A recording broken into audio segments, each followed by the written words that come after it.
அன்பான இந்திய சகோதரர்களுக்கு வணக்கம். இப்போதும் நம்முடைய பேங்க் அக்கௌண்டில் ஒரு மாறுதல் செய்தால் நலமாயிருக்கும் என்று எண்ணி அதை உங்களிடம் பகிர்கிறேன். அதாவது, ஒரு மெயின் அக்கௌண்ட் நாம் வைத்திருக்கிறோம். ஆனால் அந்த மெயின் அக்கௌண்டில் இருக்கும் அதிகப்படியான தொகையை பல்வேறு முறைகளில் இப்போதெல்லாம் நோண்டி எடுத்து விடுகிறார்கள். அதிலிருந்து பணத்தையும் அபகரித்து கொள்கிறார்கள்.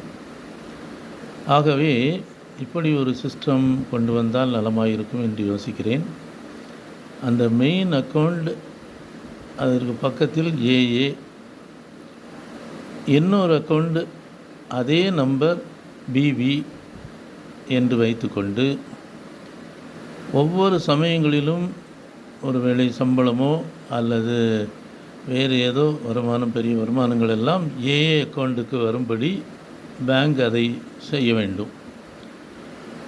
அப்படி செய்யும்போது பிபிக்கு நாம் அன்றாடம் சின்ன சின்ன டிரான்சாக்ஷன் பண்ணுவதற்கு ஏதுவாக பிபி அக்கௌண்ட்டுக்கு நாம் என்ன தொகையை அதற்கு கொடுக்க வேண்டும் என்றால், இதில் வந்த ஏஏ அக்கௌண்ட்டுக்கு வந்ததும் அதிலிருந்து ஒரு 5000 அல்லது நாம் விரும்பும் 2-3 ஆப்ஷன்களை கொடுத்து அந்த பிபி அக்கௌண்ட்டுக்கு அது மாற வேண்டும்.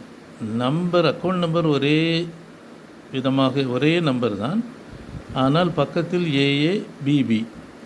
இந்த ஏஏ அக்கௌண்டில் யாதொருவரும் ஏதோ ஒரு விதத்தில் நுழைய முடியாது. அதாவது அது ஆன்லைன் டிரான்சாக்ஷனுக்கு பொருந்தாது. நாம் விரும்பி சில செக்கையோ அல்லது விட்ரான் ஸ்லிப்போ கொடுத்து எடுக்க முடியும். இல்லை வேறொரு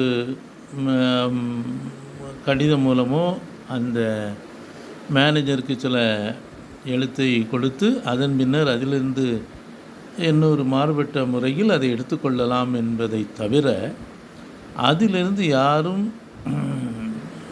எடுக்க வேண்டிய பணத்தை எடுக்க முடியாதபடி வைத்துக்கொள்ள வேண்டும். ஒருவேளை ஹவுஸ் லோன் அல்லது வேறு ஏதாவது ஒரு மெயின் லோன் வாங்கியிருந்தால் மட்டும் பேங்க் அந்த பணத்தை எடுத்து, ஆனால் இப்பொழுதெல்லாம் பார்த்தீர்களானால் அவர்கள் வருகிற அமௌண்ட்டும் நமக்கு மெசேஜாக வர்றதில்லை, எடுக்கிற அமௌண்ட்டும் மெசேஜாக வர்றதில்லை. ஆனால் லோன் இவ்வளோ இருக்குது, நீங்கள் கட்டியிருங்கன்னு கட்டுறதுக்கு 2-3 நாளைக்கு முன்னாலே, கட்ட வேண்டிய தவணைக்கு 2-3 நாளைக்கு முன்னாலே ரிமைண்டர் வருது. ஆனால் எடுத்தாச்சோ ஏதோ ஒரு மெசேஜ் என்றைக்கோ வந்துடுது, எடுத்தாச்சு எடுக்கலை, இந்த காரியம் வரமாட்டேங்கி.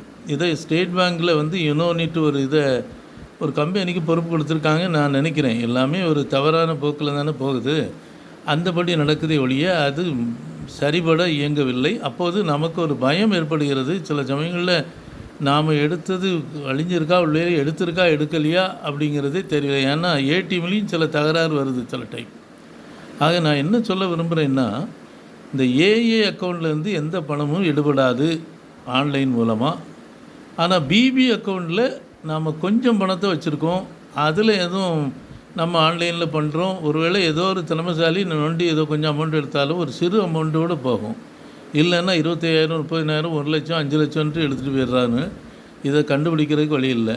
நாட்டில் நடக்கிற அநேக பிரச்சனைகளை முழுவதும் கண்டுபிடிப்பதற்கான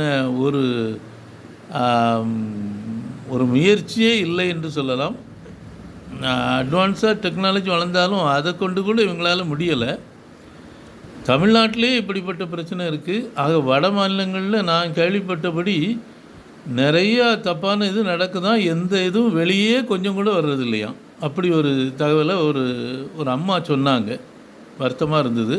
நம்ம நாட்டில் மொத்தத்தில் இப்படி தான் நடக்குது. ஆக இந்த விஷயத்துலையாவது ஒரு ஏஏ அக்கௌண்ட், பிபி அக்கௌண்ட்டுன்னு 2ஆக ஒரே நம்பரில் வைத்து, ஏஏ அக்கௌண்ட்டை யாரும் டேம்பர் பண்ணுறதோ எதுவும் பண்ண முடியாது. கரெக்டாக நமக்கு கணக்கு ஒப்பிக்கிற விதத்தில் இருக்கும். பிபியில் நம்ம ஏதோ பண்ணுறோம், ஒன்று பண்ணால் ஆனாலும் தப்பு இல்லைங்கிற அடிப்படையை கொண்டு வந்தால் நலமாக இருக்கும்னு நான் நினைக்கிறேன். நன்றி.